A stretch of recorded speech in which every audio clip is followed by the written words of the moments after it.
បាទសូមជំរាបសួរលោកគ្រូអ្នកគ្រូឧទ្ទេសបាទថ្ងៃនេះខ្ញុំនឹងបង្ហាញអំពីរបៀបនៃការ enroll សិស្សចូលតាមជាក្រុមបាទអញ្ចឹងដើម្បីអាចចូលទៅដល់កន្លែងនឹងបានគ្រូចូលទៅត្រង់ទី1ឈ្មោះថា IOMAT dashboard បាទអញ្ចឹងដើម្បី enroll user ចូលលោកគ្រូយកពាក្យថា user បន្ទាប់មកយកពាក្យថា manage បាទឧទាហរណ៍ថាលោកគ្រូចូលចង់ assign user ចូលទៅក្នុងមេរៀនមួយឈ្មោះថាវគ្គបណ្ដុះបណ្ដាលមុខងារ teacher អញ្ចឹងទៅបាទលោកគ្រូអញ្ចឹងគ្រូចុចលើ role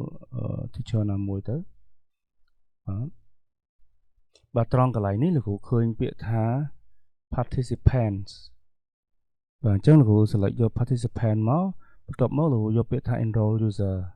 បាទបន្ទាប់មកលោកគ្រូនឹងឃើញកន្លែងពាក្យថា select Kahoot ហ្នឹងលោកគ្រូវាយពាក្យ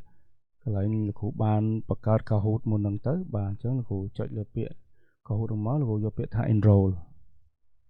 បាទអញ្ចឹងKahoot ដែលបាន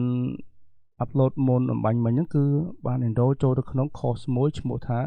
វគ្គបណ្ដុះបណ្ដាលស្ដីអំពីមុខងារឬក៏តួនាទីរបស់គ្រូបង្រៀនបាទអញ្ចឹងការ enroll សិស្សចូលទៅក្នុងវគ្គសិក្សាគឺត្រូវបានបញ្ចប់អញ្ចឹងកន្លែងនេះលោកគ្រូអាចផ្ទៀងផ្ទាត់បាននេះគឺជាឈ្មោះដែលលោកគ្រូបាន enroll ចូលអំបញ្ញមិញហ្នឹងបាទអញ្ចឹងវីដេអូមានតែប៉ុណ្្នឹងបាទសូមអរគុណបាទ